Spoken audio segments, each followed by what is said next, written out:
கர்த்தருடைய பரிசுத்த நாமத்துக்கு ஸ்தோத்திரம் உண்டாவதாக. அவருடைய பரிசுத்த வசனத்தை சற்று நேரம் தியானிப்போம். எபேசியர் புஸ்தகம் 4வது அதிகாரம் 17வது வசனத்திலிருந்து. எபேசியர் 4வது அதிகாரம் 17வது வசனம். ஆதலால் கர்த்தருக்குள் நான் உங்களுக்கு சாட்சியாக சொல்லி எச்சரிக்கிறது என்னவென்றால், மற்ற புறஜாதிகள் தங்கள் வீணான சிந்தையிலே நடக்கிறது போல நீங்கள் இனி நடவாதிருங்கள். அவர்கள் புத்தியில் அந்தகாரப்பட்டு தங்கள் இருதய கடினத்தினால் தங்களில் இருக்கும் அறியாமையினாலே தேவனுடைய ஜீவனுக்கு அந்நியராயிருந்து உணர்வு இல்லாதவர்களாய் சகலவித அசுத்தங்களையும் ஆவலோடே நடப்பிக்கும்படி தங்களை காம விகாரத்துக்கு ஒப்பு கொடுத்திருக்கிறார்கள். நீங்களோ இவ்விதமாய் கிறிஸ்துவை கற்றுக்கொள்ளவில்லை. இயேசுவின் இடத்தில் உள்ள சத்தியத்தின்படியே நீங்கள் அவரிடத்தில் கேட்டறிந்து அவரால் போதிக்கப்பட்டீர்களே.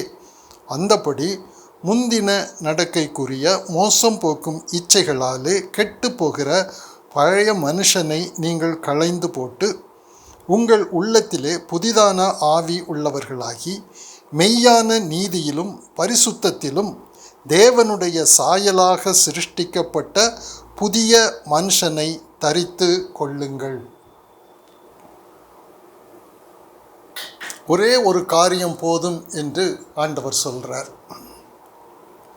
புறஜாதியாருடைய வாழ்க்கை வேறு, கிறிஸ்துவை பெற்று கொண்டிருக்கிறவர்களுடைய வாழ்க்கை வேறு. எந்த நேரத்தில் நாம் புறஜாதியாருடைய வாழ்க்கைக்குள் பிரவேசிக்கிறோம், அந்த நீதி, அந்த பரிசுத்தத்தை விரும்புகிறோம், வாஞ்சிக்கிறோம். அதுதான் காம விகாரம் என்று சொல்றார் ஆண்டவர். கிறிஸ்துவை தரித்து கொள்ளாத எந்த ஒரு நீதியும் பரிசுத்தமும் நற்கிரியையும் அது காம விகாரம். அது காம விகாரம் என்றால் அது நம்முடைய இச்சை. அது கிறிஸ்துவை எத்தனை பேர் தரித்து கொண்டிருப்பார்கள்? கிறிஸ்துவை தரித்து கொண்டிருக்கிறோம் என்கிற விசுவாசத்திற்குள் எத்தனை பேர்கள் வந்திருப்பார்கள்? அவர்கள் எப்படிப்பட்ட ஒரு வாழ்க்கை வாழ வேண்டும் என்பதை ஆண்டவர் சொல்றார்.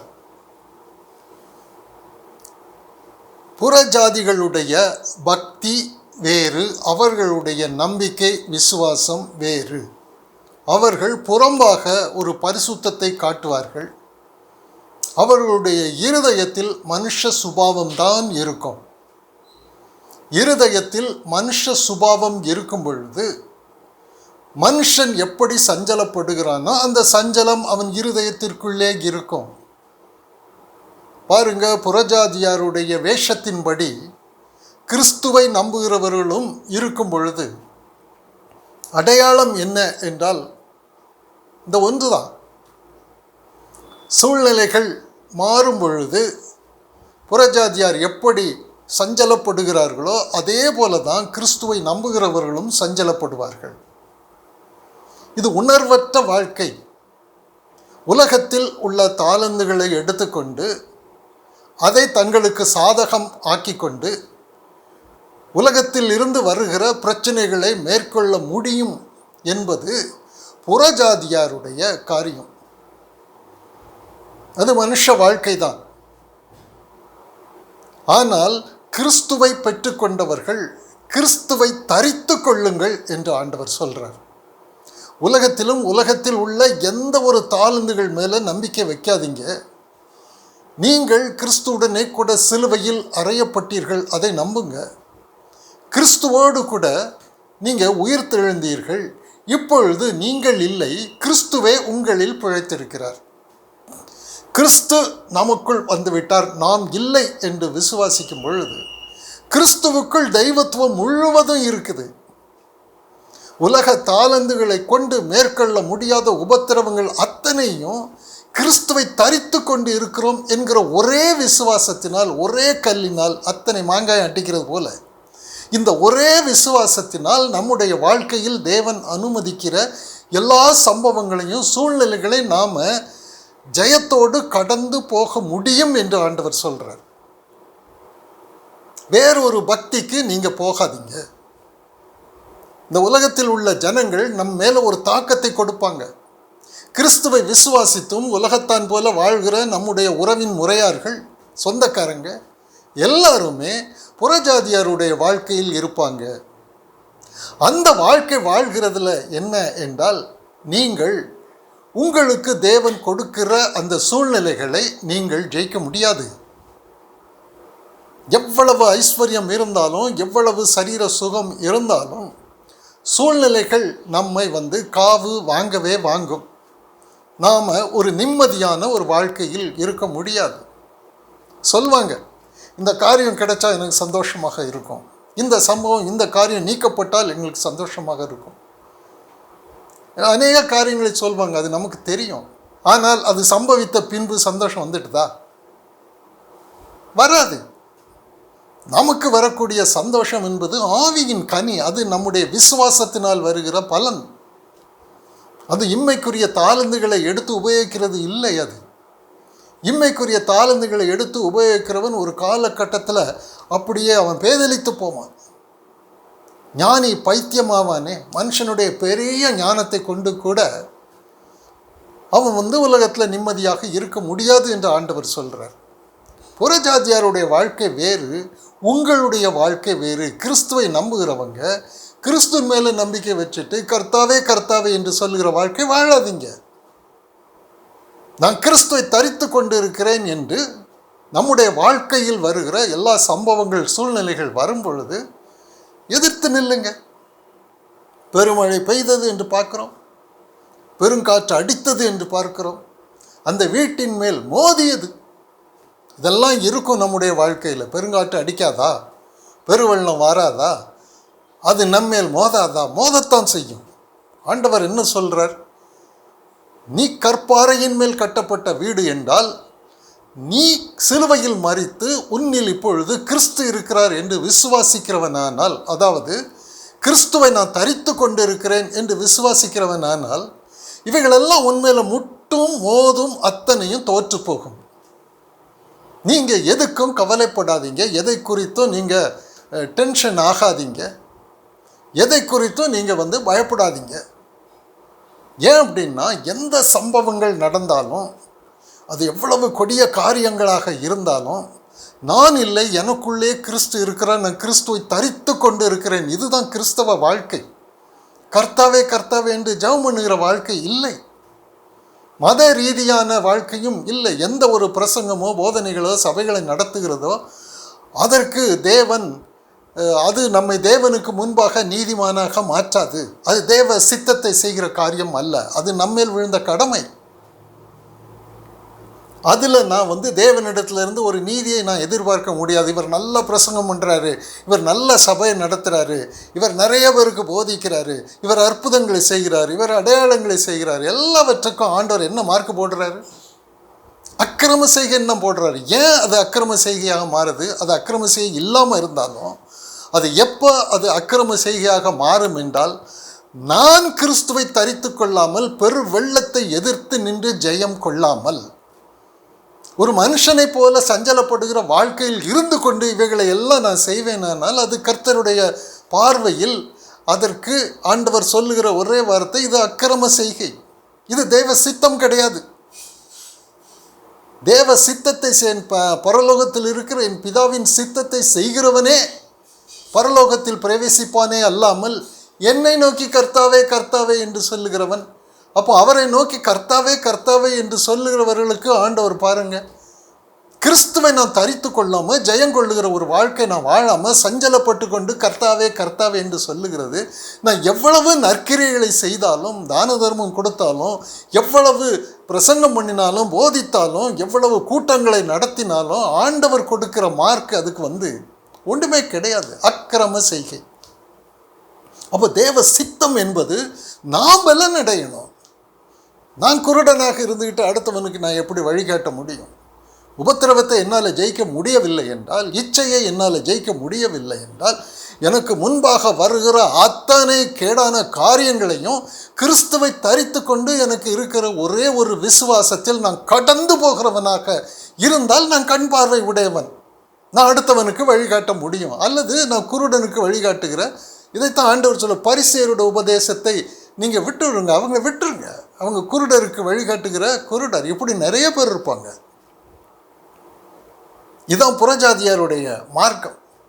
அவருக்கு நிறைய தெரியும், அவர் வேதத்தை ரொம்ப கற்றுக்கொண்டு இருக்கிறார், தலை நிறைய மூளை நிறைய வேத அறிவை வைத்து கொண்டு இருக்கிறார்னா ஆண்டவர் அதற்கு போடுகிற மார்க்கு முட்டை மார்க்கு தான். பவுல் அப்போஸ்தலன் அதை கண்டுபிடிச்சிட்டு தான் அவர் இவைகள் எல்லாம் குப்பை என்று சொல்கிறார். கிறிஸ்துவை நான் தரித்து கொள்ளாமல், கிறிஸ்துவை நான் சுதந்தரிக்காமல், இவைகள் எல்லாம் மக்களுக்கு முன்பாக, மனுஷருக்கு முன்பாக மாம்சத்தின்படி அலங்காரமாக இருக்கும். ஆனால் தேவனுக்கு முன்பாக அவைகள் எல்லாம் அருவருப்பாக இருக்கும். தேவனுக்கு முன்பாக அருவருப்பாக இருக்கும் பொழுது எனக்கு தெய்வத்துவமே இருக்காது, தேவ வல்லமையே இருக்காது. கிறிஸ்து என்னில் ஜீவிக்கிறார், நான் இல்லை என்று நான் விசுவாசிக்கவில்லை என்றால், கிறிஸ்துவை நோக்கி நான் எத்தனை ஜெபம் பண்ணினாலும், எவ்வளவு கிறிஸ்தவ மார்க்கத்தின் கிரியைகளை நான் செய்தாலும் அது எனக்கு பிரயோஜனம் இல்லையே. என் இக்கட்டுக்கு அது உதவி செய்யாது. இக்கட்டுக்கு உதவி செய்யாத ஒரு வேத அறிவு எனக்கு எதற்கு? இக்கட்டுக்கு உதவி செய்யாத ஒரு பரிசுத்தம், நீதி, கிறிஸ்தவ சமுதாயத்தில் இருக்கக்கூடிய ஒழுக்கங்களினால் எனக்கு என்ன லாபம்? நான் பாதாளத்துக்கு தானே போக போகிறேன். நானே பாதாளத்துக்கு போகும்போது அடுத்தவர்களுக்கு எப்படி பரலோகத்துக்கு நான் வழிகாட்ட முடியும்? நான் கிறிஸ்துவோடு கூட ஐக்கியமாகாமல் இதில் நமக்கு கிடைக்கிற காரியம் என்ன என்பதை நாம் தெளிவாக புரிந்து கொள்ளணும். மனுஷர்கள்லாம் ஏன் சஞ்சலப்படுறாங்கன்னு சொன்னால், அவங்க மனுஷனுடைய ஞானம், புத்தி, பலன், அறிவில் தான் அவங்க இருப்பாங்க. அது குறுகிய வட்டம். இப்போ கிறிஸ்துவை தரித்து கொள்ளும் பொழுது நாம் மனுஷருடைய எல்கையை கடந்து ஆவிக்குரிய எல்கைக்குள் பிரவேசிக்கிறோம். இதுதான் இயேசு கிறிஸ்து நமக்கு, அவர் பூமிக்கு அவருடைய மரணம், உயிர்த்தெழுதலின் மூலமாக கொடுக்கிற பாதுகாப்பு, மீட்பு இதுதான். மனுஷர்கள் எல்லாரும் சஞ்சலப்படுகிற எல்கைக்குள் இருப்பாங்க, துக்கப்படுகிற எல்கைக்குள் இருப்பாங்க.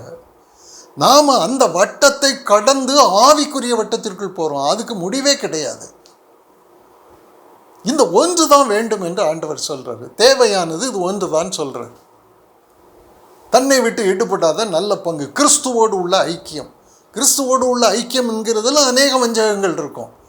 யார் நான் கிறிஸ்துவோடு ஐக்கியம் இல்லைன்னு யாராவது சொல்லுவாங்களா? ஆனால் பெருவெள்ளம் மோதும் போது தெரியும், நான் கிறிஸ்துவோடு எனக்கு ஐக்கியம் இருக்கிறதா, அவருடைய மரணத்தோடு ஐக்கியமானேன்னா, நான் மரித்து போனேன்னா, மனுஷத்துவம் செத்து போச்சுதா, என் பழைய மனுஷன் சிலுவையில் எல்லாம் முடிஞ்சு போதா, நான் கிறிஸ்துவோடு கூட புதிய சிருஷ்டியாக நான் உயிர்ப்பிக்கப்பட்டு இருக்கிறேனா இல்லையா என்பது, இதுதான் கிறிஸ்துவோடு இணைகிறது. கிறிஸ்துவோடு இணையும் பொழுது மனுஷத்துவம் நீங்கி ஆவிக்குரிய ஜீவன்களாக, தேவ பிள்ளைகளாக நம்ம உயிரோடு எழுப்பப்படுகிறோம், உன்னதத்தில் அவரோடு கூட இருக்கிறோம். இந்த ஒன்று தான் வேண்டும் என்று ஆண்டவர் சொல்ற இந்த ஒரு விசை ஒப்புவிக்கப்பட்ட இந்த விசுவாசத்துக்காக பரிசுத்தவான்கள் தைரியமாக போராடுங்க. அப்போ இந்த விசுவாசத்துக்கு போராடும்படியாக சூழ்நிலைகள் எல்லாம் வரும். அது எதுவுமே நமக்கு கேடு கிடையாது, நன்மைக்கு ஏதுவாக தான். உலகம் எல்லாம் நம்மை கைவிட்டு நிற்கிற மாதிரி இருக்கும். சில சமயங்களில் எல்லாம் மனுஷரால் கைவிடப்பட்டும், சூழ்நிலைகளால் கைவிடப்பட்டும் எல்லாம் நமக்கு விரோதமாக இருக்கும். ஆனால் நம்மில் கிறிஸ்து நமக்கு சாதகமாக இருக்கிறார். ஒரு நாளும் கிறிஸ்து நமக்கு பாதகமாக இல்லை. தேவன் நமக்கு பாதகமாக இல்லை. கிறிஸ்து என்கிற அவர் உலகத்தில் கிறிஸ்துவின் சாயலில் அவர் தெய்வத்துவத்தை முழுவதும் நான் யார் என்பதை அவர் வெளிப்படுத்தினார். நானே அவர் என்று நீங்கள் விசுவாசியாவிட்டால் நீங்கள் உங்கள் பாவங்களிலே சாவீர்கள். அவரும் நானும் ஒன்று, பிதாவும் நானும் ஒன்றாக இருக்கிறோம். இப்போ கிறிஸ்துவும் நாமும் ஒன்றாக இருக்கிறோம். நான் அல்ல, அவர் எனக்குள்ளே இருக்கிறார். எனக்குள்ளே அவர், நான் இல்லை. மனுஷத்துவம் இல்லை, தெய்வத்துவம் வந்தாச்சு. இப்போ மனுஷ எல்கையை நாம் கடந்து போக முடியும். இதுதான் நாம் புது ரசம், புது துருத்தி. இந்த புது ரசத்தை புது துருத்தியில் தான் வைக்க முடியும். கிறிஸ்துவை, கிறிஸ்துவின் ஆவியை புது துருத்தியில் தான், ஆவிக்குரிய சரீரத்தில் தான் வைக்க முடியும்.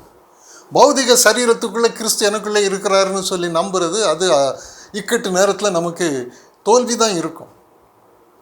பழைய துருத்தி, அதில் பழைய ரசத்தை தான் ஊற்ற முடியும். இந்த பழைய மனுஷனுடைய பௌதிக சரீரத்தில் கிறிஸ்து ஆவியாக வந்து வாசம் பண்ண முடியாது. இது சிலுவையில் மரித்து நீக்கப்பட்டு ஆவிக்குரிய சரீரம் நமக்கு கொடுக்கப்படுகிறதும் புதிய துருத்தி. இந்த புதிய துருத்தியில் கிறிஸ்துவின் ஆவி, புதிய ரசம் ஊற்றப்பட்டு இருக்கிறது. இதுதான் கிறிஸ்துவை தரித்து கொண்டிருக்கிறீர்களே, அவரை தரித்து கொள்ளுங்கள் என்று ஆண்டவர் சொல்கிற காரியம் இது ஒன்று தான். ஒரு சின்ன விசுவாசம் பெரிய மலையை கூட புரட்ட முடியும் என்று ஆண்டவர் சொல்கிறார்.